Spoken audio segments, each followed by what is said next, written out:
Muy buenas noches, estimados hermanos. Continuamos con el curso Panorama del Nuevo Testamento y hoy nos toca aprender tres hermosos libros que ustedes lo han escuchado y ya lo conocen, pero que definitivamente sirve para afianzar si es que ya usted conoce el libro, en qué situación lo escribieron cada uno de los autores. Y estas cartas son muy importantes para el cristiano. Ah, Considero que todo cristiano debe considerar esencialmente estos libros porque son conocidos como cartas para los creyentes en sufrimiento. Como ya hemos hablado anteriormente sobre otros libros, el sufrimiento es parte del, del cristiano. De la misma manera que el Señor Jesús sufrió aquí en la tierra al ir a la cruz y morir por nuestros pecados, pues el sufrimiento es una parte innata del creyente. Dios utiliza el sufrimiento como un medio para purificar nuestros corazones. Tal es así que estas cartas son muy importantes para todos nosotros. Primero vamos a empezar hablando de este libro conocido por todos por el libro de Hebreos. Eh, Esto es muy importante porque J.C. Sproul dijo algo extraordinario cuando le preguntaron acerca de qué libro de la Biblia, de los 66 libros, eh, él escogería para poder leer si estuviese lejos de todos y no pudiera tener toda la Biblia. Y él respondió que el libro de Hebreos sería el libro que él llevaría para poder estudiar. Y ustedes se van a dar cuenta porque dentro del libro de Hebreos está uniendo los principios del Antiguo Testamento y los principios del Nuevo Testamento. Y entonces el Señor utiliza al autor para dar claridad de todo lo que el Antiguo Testamento decía. Este autor no se identifica, la Biblia no da esa certeza de quién es el autor de este libro. Sin embargo, hay hipótesis entre los cuales están Pablo, Lucas, Bernabé, Silas, Felipe y Apolos. Ahora, los estudiosos no están en un acuerdo. ¿Por qué? Porque la Biblia no lo afirma. Sin embargo, lo que sí están seguros es que el escritor fue del entorno de Pablo. Y tal es así que Hebreos 13:23 eh, está refiriéndose a Timoteo como uno de sus conocidos, de tal modo que estaba dentro de ese entorno. Eh, el lugar y fecha de este libro es incierto, no se sabe a ciencia cierta dónde fue escrito. Algunos dicen que Hebreos fue escrito en Alejandría, en Egipto, donde habría una comunidad judía. Otros han propuesto que es Roma. ¿Y por qué? Porque Hebreos 13:24 dice, los de Italia os saludan. Entonces, algunos estudiosos toman esto como uno de los motivos por el cual podría aseverarse que fue en Roma donde fue escrito. Bueno, así que eso es algo que en realidad no va a variar el contenido del libro. Lo que es importante sí es saber el tema principal del libro y es que resalta con mucho énfasis la supremacía, la superioridad de Cristo, la superioridad de su persona, la superioridad de su obra Y es que en síntesis Cristo en este libro se ve en todo su esplendor, reconociendo que Cristo es mayor que todos y mayor sobre todos. El propósito de este libro era exhortar, es exhortar a mantenernos confiando en Jesús, apegados a las palabras de Jesús. Y Dios va a usar diversos argumentos de parte del escritor para convencernos a no dar marcha atrás de nuestra profesión de fe como hijos de Dios. Hay claras advertencias hacia los hermanos en la fe contra la apostasía, que eran muy marcadas, ya que el peligro de regresar al judaísmo era inminente. Dios ha hablado su palabra absolutamente final en su Hijo. ¿Y que nos da a entender este libro? Que abandonar a Cristo es abandonar a Dios completamente. Aquí en este libro se puede ver que Cristo es superior a todo lo que hubo antes, a la antigua revelación, a sus mediadores angelicales, a través de los diferentes siervos como Moisés y Josué, que simplemente eran símbolos de lo que después con claridad se iba a mostrar el esplendor del Señor Jesús. Ahora, ¿qué es lo que vemos aquí en este libro? Que el Señor pues era superior a Moisés. Si ustedes recuerdan, los judíos tenían muy marcado a Moisés como un profeta y lo ponían por encima del Señor Jesús. Tal es así que el pueblo judío lo consideró un blasfemo. Y entonces vemos aquí con claridad que el objetivo del autor era ver la supremacía de Cristo, ver la deidad de Cristo, ver que Él es el sumo sacerdote, el que reemplazaba a todos los sacerdotes que existieron en el Antiguo Testamento, que eran imperfectos, a diferencia de Él como el sacerdote perfecto, aquel que con solo un solo sacrificio pudo pagar por todos nuestros pecados. Ahora, ¿qué es lo que vemos aquí? Que el autor nos hace ver que en este libro tenemos una gran diferencia con respecto a las demás cosas que se presentaron en el Antiguo Testamento. Tenemos una mejor esperanza, un mejor pacto, es el nuevo pacto a través de Cristo, las mejores promesas a través de Cristo, el mejor sacrificio que no se compara a todos los demás sacrificios que lo único que hacían era cubrir el pecado. Aquí se pagó totalmente el pecado, ¿verdad? Una mejor posesión y esa mejor patria que nos espera a todos los que hemos creído en Jesucristo.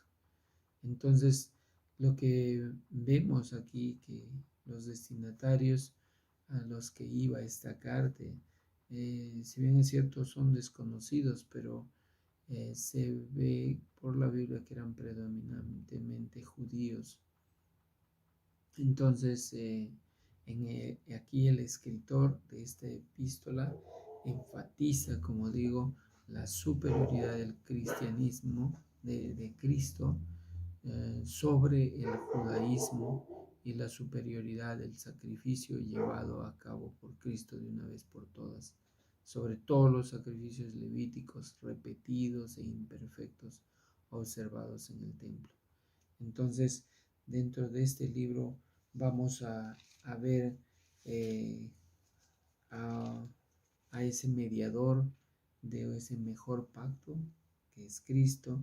Nos invita a poner siempre la mirada en el Señor. ¿Y por qué? Porque en este tiempo estos hermanos estaban siendo perseguidos y realmente su fe estaba menguando, razón por la cual aquí es claramente da un claro ejemplo de todos los hombres de fe que fueron conocidos por los judíos: Moisés, Abraham, Sansón. Y entonces habla acerca de qué era lo que implicaba tener fe y de qué manera se demostraba la fe, ¿verdad? Entonces también hay claras advertencias a si uno deja al Señor, a ver la disciplina de Dios como parte de su bendición.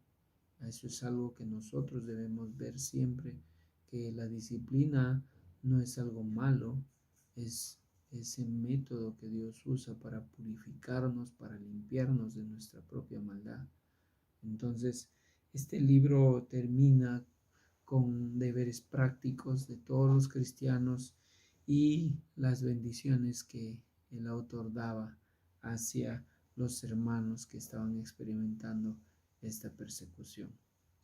Entonces, este es un libro muy hermoso, un libro que alberga a mucha riqueza, donde contiene muchos de los principios que están en el Pentateuco, que eran muy conocidos por los judíos y que ellos creían que era suficiente y no se daban cuenta que simplemente era el medio por el cual Dios iba a mostrar a Cristo, ¿verdad? Continuamos con otro libro, que es el libro de Santiago. Y este libro de Santiago es muy, muy rico. ¿Quién lo escribió? Pues el medio hermano de Jesús. Y ustedes lo pueden corroborar. ¿Y quién era Santiago en este tiempo? Pues era un anciano. Era un pastor principal de la iglesia en Jerusalén, según el libro de Hechos capítulo 15. Y esta carta pudo ser, según los estudiosos, uno de los primeros libros del Nuevo Testamento en ser escrito, entre los años 40 y 50 después de Cristo. Y esta carta se escribió a las 12 tribus, como dice literalmente la Biblia en este libro, ¿no? Santiago, siervo de Dios y del Señor Jesucristo, a las 12 tribus que están en la dispersión. Salud. Ahora, ¿cuál era el trasfondo histórico de este libro? Santiago, junto con las epístolas de Pedro, Juan y Judas, forma parte de las llamadas epístolas generales. Esta carta, si bien es cierto, contiene muy poca doctrina, pero tiene un alto contenido moral, ético y sobre todo, esto es lo principal, una demostración de la fe viva, una fe viva que debe de ser demostrada por el creyente. Santiago, pastor de la iglesia de Jerusalén por 30 años, trabajando con el pueblo judío, escribe a los judíos esparcidos por varias regiones y ya estaban debilitándose en su fe, y tal es así que dependían de una fe solamente teórica, olvidándose de esa fe práctica que el creyente debe poner siempre eh, eh, a disposición y que sea visible ante los ojos del mundo y de los creyentes. Ahora, no está dirigida, como dicen los primeros versos, a una iglesia en particular. ¿Y cuál era la idea principal del libro? Pues tiene varios temas. Es en realidad un libro rico para aprender a vivir esa fe que el Señor nos dice. Al confiar en Él debemos servirle, pero debemos sobre todo manifestar esa obra de arrepentimiento en nuestras vidas, ¿no? Entonces, una de la razón por la cual se escribió este libro es que por causa de los cristianos judíos dependían pues demasiado de la fe teórica, y no está mal tener fe. El problema es cuando es una fe solamente que no se ejecuta, ¿verdad? de tal modo que no habían esas obras de fe. Tal es así que Santiago está diciendo que deben mostrar la fe y que debe ser acompañada de obras, porque de nada sirve tener fe y no tener obras, o al revés, ¿verdad? Mostrar obras sin ningún tipo de fe. Es algo contradictorio. ¿Qué es lo que vemos en este libro? Es que la fe práctica por parte de los creyentes debía provocar gozo y debía hacer que desarrolle paciencia en medio de las pruebas. Por esa razón es que el escritor en el primer capítulo, en los primeros versos, dice: hermanos míos, tened por sumo gozo cuando os halléis en diversas pruebas, sabiendo que la prueba de vuestra fe produce paciencia.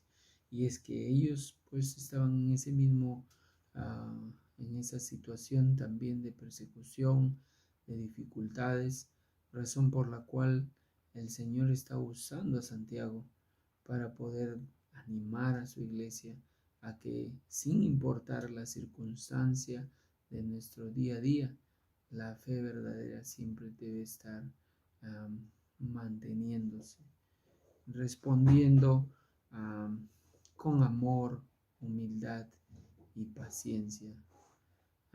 Esta carta tiene una postura seria contra la hipocresía y la religiosidad.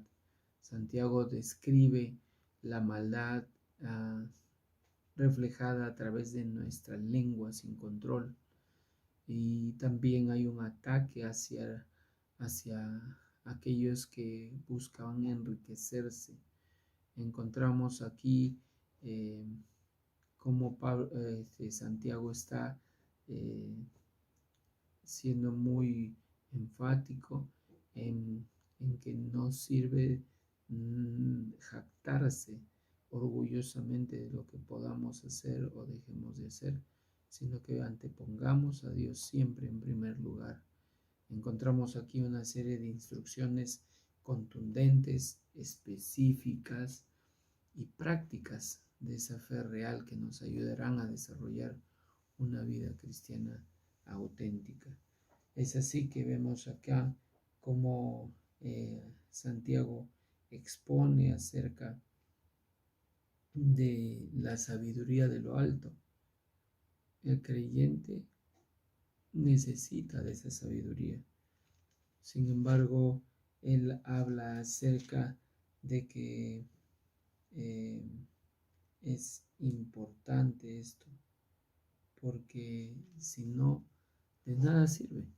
No va a poder reflejarse y no va a poder ser demostrada a través de nuestras vidas, en nuestras obras, las obras que Dios nos ha capacitado a través de la presencia de su Espíritu. Ahora, ¿qué habla también Santiago en este libro acerca de esa amistad con el mundo? No puede mantenerse, porque eso imposibilita a que Dios pueda responder a nuestras oraciones, a que Dios pueda usarnos de la manera que Él quiere. Por esa razón es que Él habla de someterse a Dios y resistir al diablo. Y dice que Él huirá de vosotros, porque la única manera de poder ser usados por Dios es humillándonos delante de Él. Habla en los últimos capítulos acerca de esa fe que debe ser clara para que no nosotros nos lleve a evitar la murmuración, a evitar ser juez, porque el único juez es el Señor. Y sobre todo, como ya les decía hace un rato, a nunca hacer planes sin dejar que el Señor disponga de esos planes. Tal es así que él habla acerca de que no debemos jactarnos del día de mañana, ¿no? Porque realmente si Dios quiere, Él nos permitirá hacer algo. Y de lo contrario, Él nos lo imposibilitará. Algo que se ve aquí en el capítulo 5, Él habla y dice, vamos ahora ricos, llorad y aullad por las miserias que os vendrán. Vuestras riquezas están podridas y vuestras ropas están comidas de polilla. Vuestro oro y plata están enmohecidos y su moho testificará contra vosotros. Ahora, al parecer, él pues veía a muchos que estaban poniendo su mirada en las riquezas como el único fin y él está siendo muy duro contra ellos.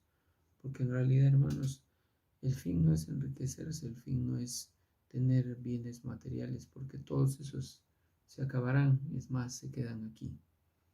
Entonces, él sobre todo está invocando a que los creyentes en el Señor Jesús puedan ser pacientes, puedan estar orando, puedan depender del Señor, de tal modo que eso les va a ayudar a vivir sosegadamente.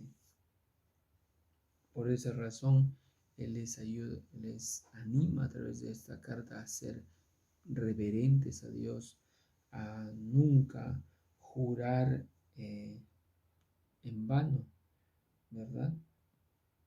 Sino que si nosotros hemos determinado hacer algo, lo hagamos.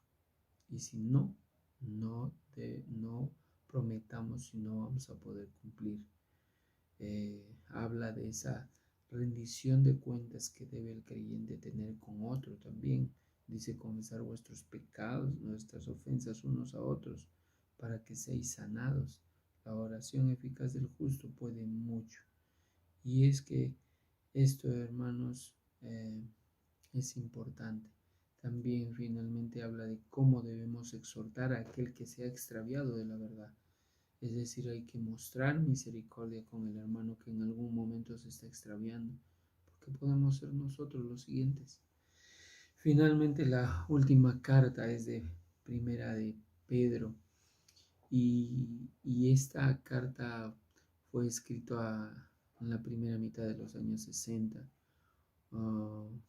por uno de los discípulos, Pedro, que Dios preparó durante los 3 años que estuvo en su ministerio terrenal, y cuando ascendió a los cielos, pues Pedro fue un hombre usado tremendamente por el Señor. Vemos en Hechos de los Apóstoles como a raíz de la predicación se convirtieron 3,000, luego 5,000. Esta carta fue escrita bajo la persecución de Nerón, en la que los cristianos se encontraban, y este hombre pues consideró a los cristianos como enemigos. Tal es así que históricamente se conoce que los cristianos fueron acusados de aquel terrible incendio que sucedió en Roma, y él tenía una vehemencia por construir y edificar para que su nombre sea enaltecido, razón por la cual utilizó a los cristianos para hacerlos culpables de esto, y que toda la sociedad lo vea mal delante de ellos. Esta carta fue escrita probablemente entre los años 62 a 69 después de Cristo. Ahora, esta iglesia estaba compuesta de judíos y gentiles, y como dice ahí, fue escrita hacia los expatriados, ¿no? En Galacia, Capadocia, Asia y Bitinia, lugares que eran lejanos, y que Dios utilizó a este hombre para que el evangelio pueda ser sembrado. Ahora, ¿qué vemos en esta carta? Vemos aquí que el sufrimiento por causa de la justicia no debe sorprendernos, que los creyentes debemos someternos al sufrimiento injusto de la manera que Cristo lo hizo. Y eso es algo muy importante, hermanos. Como creyentes, es por esa razón que cuando recién somos creyentes debemos leer esta carta. Esta carta es muy importante para tener una buena base de nuestro cristianismo y en qué se basa, ¿verdad? En imitar a Cristo. Sí, así como Cristo sufrió por nosotros para librarnos del pecado, el pueblo de Dios debe vivir rectamente todo el tiempo, pero especialmente frente a la hostilidad. Nuestra esperanza para el futuro está basada en la certeza de la resurrección de Cristo y no en las circunstancias temporales de aparente paz. Pedro empleó aquí varias imágenes que eran muy especiales para él. Por ejemplo, cuando el nombre de Pedro significa piedra, ¿verdad? O como también habla acerca de la concepción de Pedro, que explica de la iglesia como una casa espiritual compuesta de piedras vivas, ¿no? Edificada sobre Cristo como fundamento. Eh, También acerca de pastores y las ovejas para describir a la iglesia, ¿no? Esas ovejas que deben estar sumisas ante su pastor. Ahora, esto es muy importante, esta carta, al igual que Hebreos y Santiago, porque en medio de crisis, ¿dónde podemos encontrar fuerzas? ¿Verdad? Solamente las podemos encontrar en Cristo Jesús. Él hizo que nosotros tengamos una nueva identidad. Ahora le pertenecemos a Dios y somos un pueblo elegido, dice rey sacerdotes, ¿verdad? ¿No?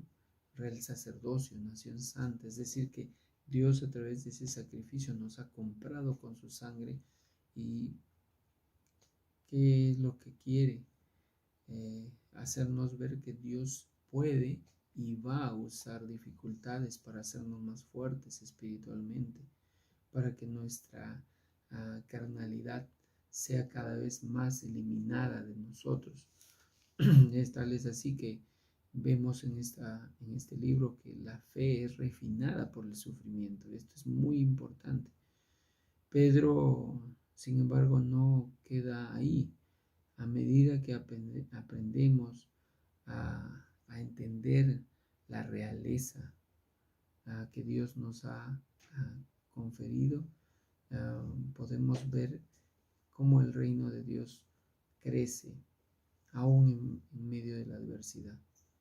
Pedro nos insta a una actitud activa en medio de dificultades y a mostrar a otros la bondad de Dios que nos llama a salir de la oscuridad, que los ha llamado a salir de la oscuridad y entrar en esa luz, ¿no? Por esa razón conocemos que el Señor nos ha dicho: yo soy la luz del mundo, el que me sigue no andará en tinieblas, sino que tendrá la luz de la vida.